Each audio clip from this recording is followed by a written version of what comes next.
نحمده ونصلي على رسوله الكريم أما بعد أعوذ بالله من الشيطان الرجيم بسم الله الرحمن الرحيم لقد كان لكم في رسول الله أسوة حسنة صدق الله العظيم اللهم صل على سيدنا ومولانا محمد وعلى آل سيدنا مولانا محمد وعلى آله وأصحابه وآل بيته وذرياته أجمعين۔ قابل صدر کرام، اساتذہ کرام، بالخصوص برادر مکرم سر نعیم صاحب اور عزیز طلبہ و طالبات، سیرت النبی صلی اللہ علیہ وسلم کے حوالے سے آج تیسرا درس ہے، اور آج ہمارے سر امتیاز صاحب اس وقت مدینہ منورہ میں ہیں۔ اللہ تعالیٰ ان کی حاضری کو اپنی بارگاہ میں قبول فرمائے۔ اس نبی کی سیرت ہم پڑھ اور سن رہے ہیں، اسی نبی کے در پہ حاضری کے لیے گئے ہوئے ہیں، اور یہ شاید سیرت کی برکت ہے کہ اللہ تعالیٰ نے انہیں قبول فرمایا، اور وہ کہہ رہے تھے کہ آپ ضرور جائیں اور تمام طلبہ و طالبات سے یہ کہیں کہ انشاءاللہ ان قریب ہم سارے اکٹھے ہی آئیں گے حرمین شریفین کے سفر میں انشاءاللہ۔ گزشتہ درس میں ہم نے یہ پڑھا تھا 40 سال کے بعد جب رسول اللہ صلی اللہ علیہ وسلم پر وحی کا نزول ہوا اور آپ صلی اللہ علیہ وسلم کوہ صفا پہ کھڑے ہوئے اور اہل علاقہ کو دعوت دی، اور ان کے سامنے دعوت کو رکھا تو لوگ مخالفت بھی ہوئی اور اعتراضات بھی کیے۔ 13 سالہ مکی دور میں آپ صلی اللہ علیہ وسلم کی دعوت 3 عنوانات پر مشتمل تھی۔ نمبر 1 دعوت توحید، نمبر 2 دعوت رسالت، اور نمبر 3 قیامت۔ سب سے پہلی دعوت تو آپ کی لا الہ الا اللہ کی تھی، اور ان تینوں دعوتوں پر اہل مکہ کو، مشرکین اور کفار کو سخت اعتراض تھا۔ پہلی دعوت توحید پر ان کا مشہور اعتراض قرآن نے بیان کیا۔ وہ یہ کہتے تھے اجعل الآلہۃ الہا واحدا ان ھذا لشیء عجاب، ہم نے اتنے سارے معبود بنا رکھے ہیں، کیا ہم ان سب کو چھوڑ کر ایک اللہ کی عبادت پہ لگ جائیں؟ ایک اللہ ہی سارے کام کرے گا؟ یہ بات تو بڑی عجیب معلوم ہوتی ہے، لہذا ہم نہیں مانتے۔ جبکہ رسول اللہ صلی اللہ علیہ وسلم کہتے تھے ساری کائنات کا خالق و مالک اللہ ہی ہے، تو عبادت کے لائق بھی اللہ ہی۔ ان کو سمجھانے کے لیے پھر قرآن مجید کی روشنی میں آپ صلی اللہ علیہ وسلم مثالیں دیتے تھے۔ ایک مثال میں ان میں سے عرض کرتا ہوں جو 17ویں پارے کے بالکل آخری پیج پہ، یا ایھا الناس ضرب مثل فاستمعوا لہ، اے لوگوں ایک مثال اللہ تعالیٰ بیان کرتے توجہ سے سنو۔ ان الذین تدعون من دون اللہ لن یخلقوا ذبابا ولو اجتمعوا لہ، اللہ کو چھوڑ کر جن کو تم نے معبود بنا رکھا ہے وہ تو سارے مل بھی جائیں تو ایک مکھی بھی پیدا نہیں کر سکتے۔ اللہ تو پوری کائنات کا خالق ہے۔ ھذا خلق اللہ فارونی ماذا خلق الذین من دونہ، پوری کائنات میں جو کچھ تمہیں نظر آ رہا ہے سب کا خالق اور بنانے والا کون ہے؟ تم دکھاؤ نا وہ چیز جو اللہ کے علاوہ کسی اور نے بنائی ہو۔ اتنے بڑے بڑے ریگستان ہیں، کوئی ایک ذرہ اٹھا کر کہو نا کہ اس کا خالق اللہ نہیں ہے۔ اتنے بڑے بڑے جنگلات ہیں، کوئی ایک پتا تو دکھاؤ نا، کہو اس کو اللہ نے نہیں بنایا کسی اور نے بنایا ہے۔ یہ سمندر ہے اتنے بڑے بڑے، کوئی ایک قطرہ تو دکھاؤ نا کہ اللہ نے نہیں بنایا کسی اور نے بنایا ہے۔ جب تم بھی مانتے ہو کہ ریت کا ایک ذرہ، سمندر کا ایک قطرہ اور جنگلات میں درختوں کا ایک پتا بھی اللہ کے علاوہ کسی نے نہیں بنایا، پھر میرے نبی صلی اللہ علیہ وسلم سے جھگڑا کس بات کا؟ یہی بات تو میرے نبی فرما رہے ہیں، جب پوری کائنات کا خالق اللہ ہے پھر عبادت کے لائق بھی اللہ ہی۔ ایک اور مثال سناتا ہوں، ویسے اور بھی کئی مثالیں، یہ 21ویں پارے میں ہے سورۃ الروم میں۔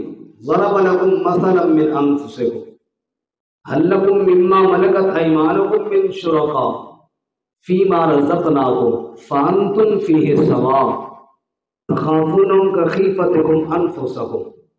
اللہ تعالیٰ فرماتے ہیں اے عرب کے لوگوں، تم میں سے لوگوں کے پاس غلام بھی ہیں، چونکہ سب غلام بھی ہوتے تھے، کوئی مالک ہے، آقا ہے، کوئی غلام ہے۔ آج کل کے دور پہ یوں کہہ لیجیے کچھ ملازم ہیں، کچھ آنر ہیں۔ اللہ تعالیٰ مثال دے کے کہتے ہیں جتنا بھی اچھا آقا کیوں نہ ہو، کبھی اپنے غلام کو اپنے برابر نہیں کرتا۔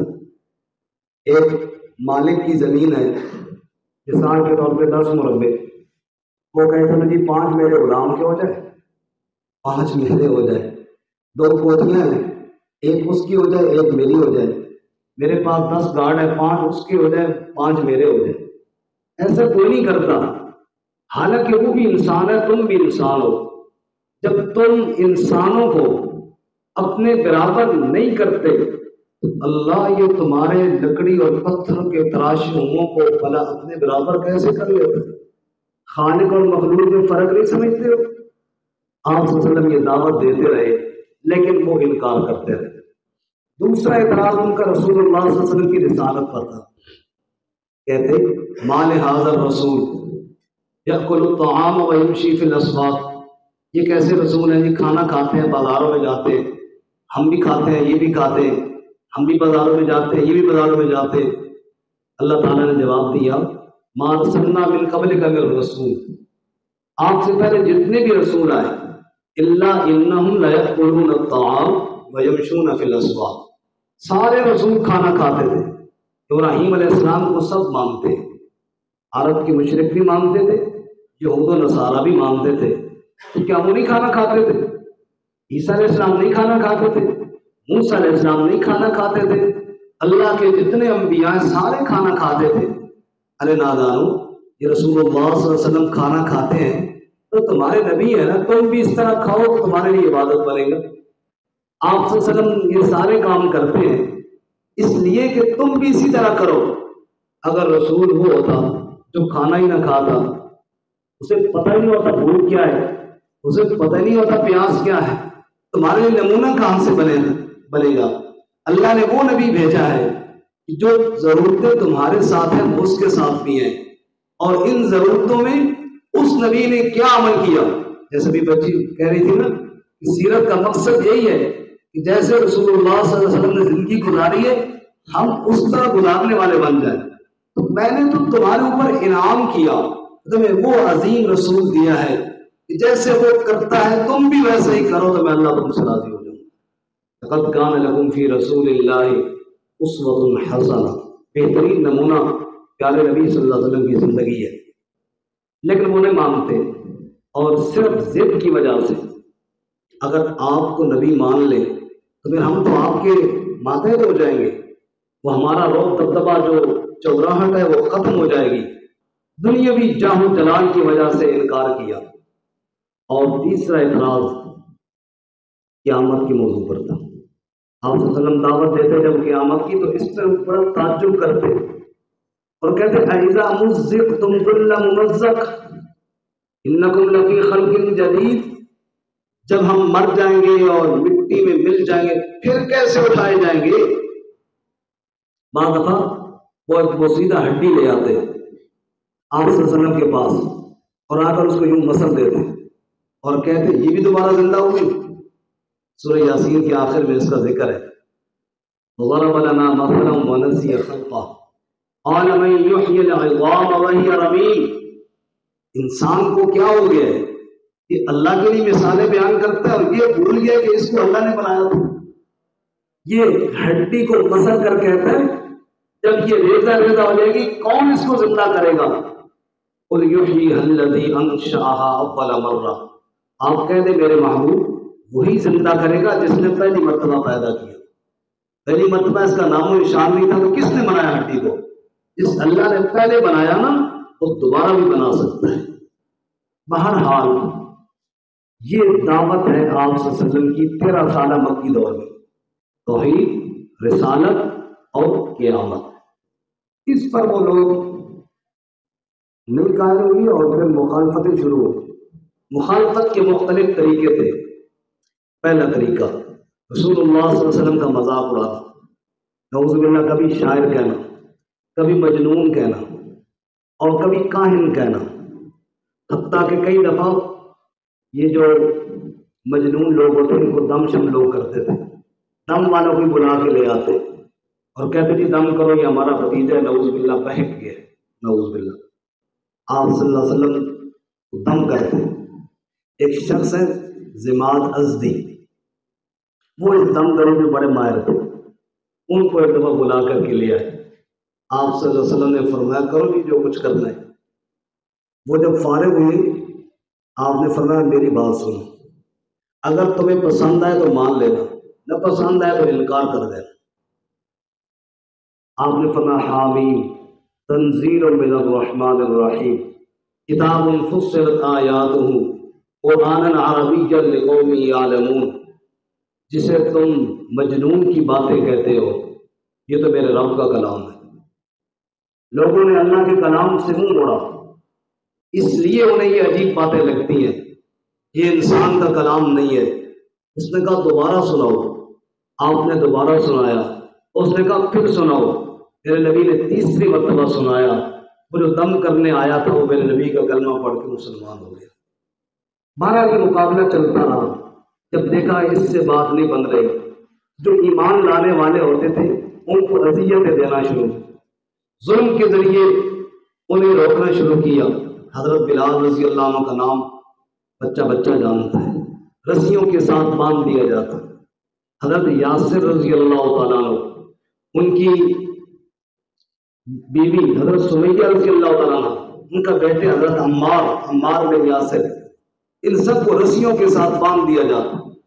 حضور صلی اللہ علیہ وسلم وہاں سے گزرتے، آپ فرماتے اصبروا علی یاسر ان موعدکم الجنہ، یاسر کے گھرانے والوں صبر سے کام لینا، جنت تمہارا انتظار کر رہی ہے۔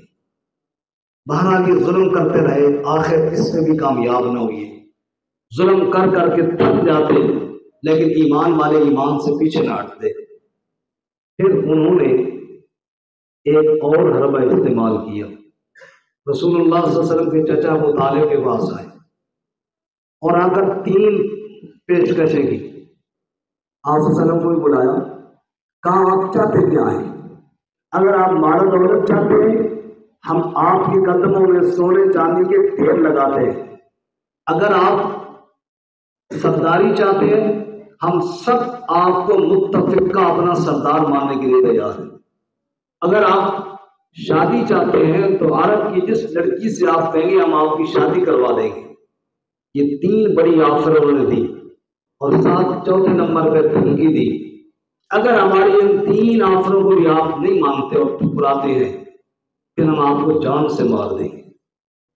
آپ صلی اللہ علیہ وسلم کے سامنے جب یہ تینوں چیزیں پیش کی گئی، آپ نے کہا چچا جان یہ مجھے دنیا کی دولت دے رہے ہیں، حالانکہ یہ کیوں نہیں سمجھتے کہ میں اپنی طرف سے نہیں بول رہا، مجھے رب العالمین نے کہا ہے، یہ کہتے ہیں پیسے لے لو، یہ لے لو، وہ لے لو، اگر یہ میرے دائیں ہاتھ میں سورج اور بائیں ہاتھ میں چاند بھی لا کر رکھ دے، یعنی پوری کائنات میری مٹھی میں دے دے، یعنی آسمان اور زمین کے اوپر میں ہی حکمران ہوں، میں چاہوں تو سورج طلوع ہو اور میں چاہوں تو نہ طلوع ہو، اتنی بڑی حکومت بھی دے دے میں پھر بھی اس کام کو نہیں چھوڑتا جو میرے رب نے میرے ذمہ لگایا ہے۔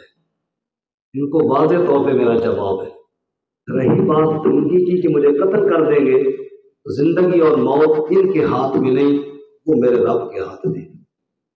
شیخ سعدی شیرازی نام آپ نے سنا ہوگا، بڑے مشہور شاعر تھے فارسی کے۔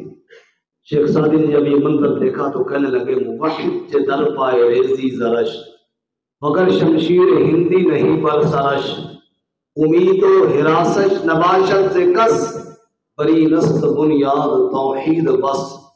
فرمایا تمہیں کیا پتا، جن کے دل میں رب اتر جائے ان کے قدموں میں سونے کا ڈھیر لگا دو یا ان کے سر پہ تلوار رکھو خوف دلانے کے لیے۔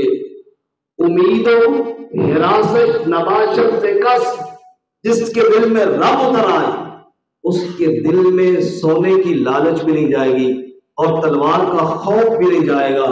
کیوں؟ بری نسل بنیاد توحید، بس اس لیے کہ اس کی بنیاد مال و دولت پر نہیں، تلوار اور اسلحے پہ نہیں، اس کی بنیاد عقیدہ توحید پہ رکھی گئی ہے۔ وہ اللہ تعالیٰ کی منشا پہ سب کچھ لٹانے کے لیے قربان ہے۔ یوں دعوت چلتی رہی اور 5 سال گزر گئے۔ کچھ لوگوں کے علاوہ وہ بھی اکثر غریب، باقی لوگ ایمان نہ لائے اور تڑپاتے تھے ایمان والوں کو۔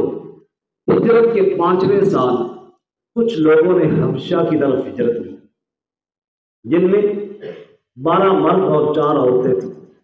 آپ صلی اللہ علیہ وسلم، بیٹی رقیہ اور عثمان داماد وہ بھی اس ہجرت حبشہ میں شامل تھے۔ بہرحال وہ جب چھپ کر رات کی تاریکی میں گئے، آپ صلی اللہ علیہ وسلم نے کہا چلو یہ تو اذیتوں سے نکلے، لیکن وہاں جا کر ایک خبر پتہ چلی کہ مشرکین مکہ ایمان لے آئے ہیں، ان کا پھر تو واپس چلے جائیں۔ حالانکہ یہ خبر جھوٹی تھی۔ واپس آئے تو اور ظلم بڑھ گئے۔ اگلے سال زیادہ لوگ ہجرت کے لیے حبشہ گئے، جن میں مردوں کی تعداد تقریباً 82-83 تھی اور عورتوں کی تعداد 18 سے 20 یا 24 اتنی تھی۔ یہ جب گئے تو مشرکین مکہ کو بڑا غصہ آیا کہ بغیر اجازت کے اتنے لوگ وہاں چلے گئے۔ یہ گئے وفد لے کر نجاشی کے پاس، جو حبشے کا بادشاہ تھا، عیسائی مسلک پہ تھا۔ یہ گئے اور اس کو جا کر شکایت کی، ہمارے کچھ لوگ بھاگ کے آپ کے ملک میں پناہ لے رکھی ہے، ان کو ہمارے حوالے کیجیے۔ اور اس کو طیش دلانے کے لیے یہ کہا کہ یہ عیسیٰ علیہ السلام کے نعوذ باللہ گستاخ ہیں۔ حالانکہ آپ یہ بات یاد رکھیں، اسلام کسی نبی کی بے ادبی کی اجازت نہیں دیتا، کسی نبی کی بے ادبی کی اجازت نہیں ہے۔ جیسے ہم اپنے نبی صلی اللہ علیہ وسلم کا احترام کرتے ہیں، ایسے تمام انبیاء کا احترام فرض ہے ہمارے اوپر۔ جیسے اپنی نبی کی بے ادبی کو حرام سمجھتے ہیں اور کفر سمجھتے ہیں، ایسی تمام انبیاء کی بے ادبی کو حرام اور کفر سمجھتے ہیں۔ ایسی جیسے قرآن کا احترام کرتے ہیں، پہلی ساری آسمانی کتابوں کا بھی اسی طرح ہم احترام کرتے ہیں۔ بہرحال انہوں نے شکایت لگائی اس کو طیش دلانے کے لیے، وہ جو عیسیٰ علیہ السلام کے منکر ہیں اور ان کی گستاخ ہے۔ نجاشی بڑا سمجھدار تھا، اس نے کہا دیکھو میں تمہارے کہنے سے تو نہیں مانگتا، میں ان کو بلاؤں گا اور پوچھوں گا، اگر واقعتاً بے ادب اور گستاخ ہوئی تو میں اپنے ملک سے نکال دوں گا۔ چنانچہ اس نے اگلے دن تحقیق کی اور بلایا، اور یہ سمجھدار لوگوں کا کام ہوتا ہے، ہر خبر پہ بغیر تحقیق کے لیے یقین کرنا چاہیے۔ کیونکہ ٹائم بڑا شارٹ ہوتا ہے، باتیں تو بہت میرے ذہن میں گھوم رہی ہیں۔ چلو ایک چھوٹی سی لطیفہ تن بات آپ کو سناؤں، شیخ سعدی کی۔ شیخ سعدی کہتے ہیں لومڑی کو کسی نے دیکھا بھاگتے ہوئے جا رہے تھے۔ سر جی دلچسپ بات، کسی نے پوچھا جی آپ فتح سے کیا پریشانی لائق ہو گئی؟ اس نے کہا جو ہمارے صاحب ہے نا شیر صاحب، انہوں نے آرڈر دیا جس کے کان 1.5 فٹ سے لمبے ہونا کاٹ دو، میں اس لیے بھاگ رہی ہوں۔ شیخ سعدی کہتے ہیں اس کو کہا گیا بے وقوف، تیرے تو آدھے فٹ سے بھی چھوٹے ہیں، 1.5 فٹ سے لمبے ہوئے تو کاٹے جائیں گے نا۔ اس نے کہا وہ بڑا بے وقوف ہے، کاٹتا پہلے ہے اور ناپتا بعد میں ہے۔ ہمارے یہاں اکثر یہی حالت ہوتی ہے، سنی سنائی بات بعد میں پتہ چلتا ہے یہ خبر ایسی تھی ہی نہیں۔ نجاشی نے کہا نہیں، پہلے کاٹنا نہیں ہے، پہلے ناپنا ہے، پہلے تحقیق ہوگی۔ اگلے دن اس نے بلایا، صحابہ کرام بھی آئے اور مشرکین مکہ بھی تھے۔ بس یہ آج کے درس کی آخری بات ہے۔ حضرت سیدنا علی حیدر کرار رضی اللہ تعالیٰ عنہ کے دوسرے بڑے بھائی تھے، حضرت سیدنا جعفر، جن کو کہتے ہیں جعفر طیار رضی اللہ تعالیٰ عنہ، یہ بھی ان مہاجرین میں شامل تھے۔ یہ بھی وہاں گئے۔ نجاشی نے سوال کیا عیسیٰ علیہ السلام کے بارے میں کیا کہتے ہو؟ کہا جی وہی کہتے ہیں جو ہمارے قرآن نے بتایا ہے۔ کیا بتایا ہے؟ قرآن نے بتایا ہے مریم صدیقہ کائنات ہے، عفت اور پاک دامنی میں بے مثال ہے۔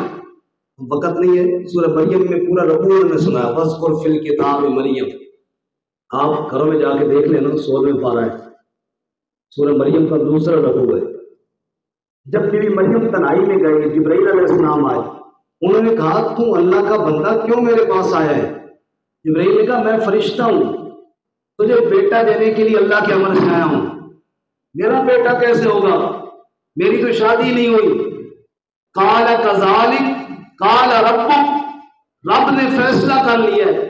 اور جب رب فیصلہ کرے تو ضابطے سارے اللہ کے امر کے تابع ہیں. بیٹا ہو گیا. بی بی مریم پریشان ہو تو جبرائیل نے تسلی دی، پریشان نہ ہو، یہ پانی کا چشمہ تیرے رب نے جاری کیا ہے تیرے قدموں کے نیچے. کھجوریں تازہ اللہ تعالیٰ نے تیرے اوپر گرائی ہیں. فَكُلِي وَاشْرَبِي وَقَرِّي عَيْنًا، چشمے کا پانی پی، تازہ کھجوریں کھا، اور اپنے بچے کو اٹھا اور اللہ تعالیٰ کا شکر ادا کر. اور تجھے یہ ڈر ہے نا کہ لوگ کیا کہیں گے. اگر لوگوں نے پوچھا تو تو چپ کر جانا اور کہنا میں نے آج چپ کر روزہ رکھا ہوا ہے.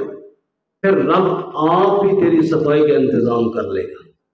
چنانچہ بی بی مریم معصوم بچے عیسیٰ علیہ السلام کو اٹھا کر کے لائی. لوگوں نے کہا مریم تیرا بیٹا کیسے ہوا؟ فاشارت الیہ، تو مجھ سے نہ پوچھو، اس سے پوچھو. تو کیف نکلم من کان فی المہد صبیا، ایک دن کا بچہ کیسے بتائے؟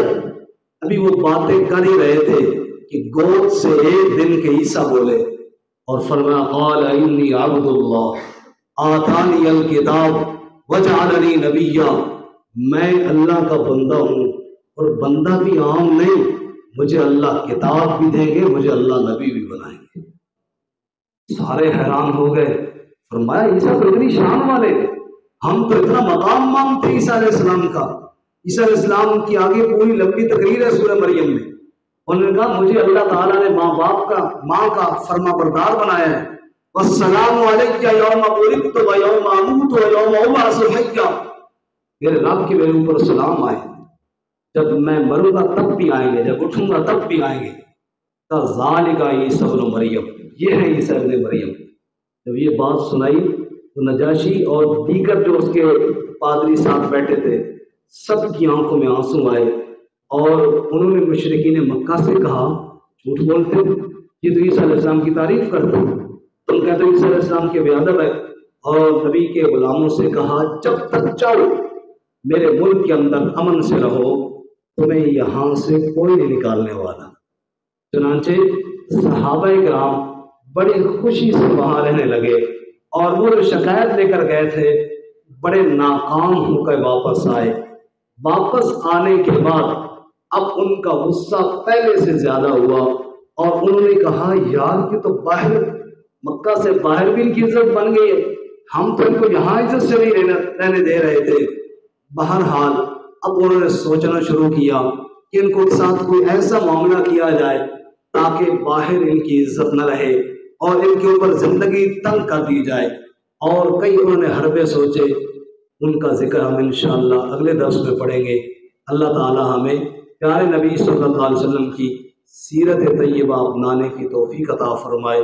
وآخر دعوانا ان الحمد للہ رب العالمین. سبحانک اللہم وبحمدک اشہد ان لا الہ الا انت استغفرک واتوب الیک. السلام علیکم ورحمۃ اللہ.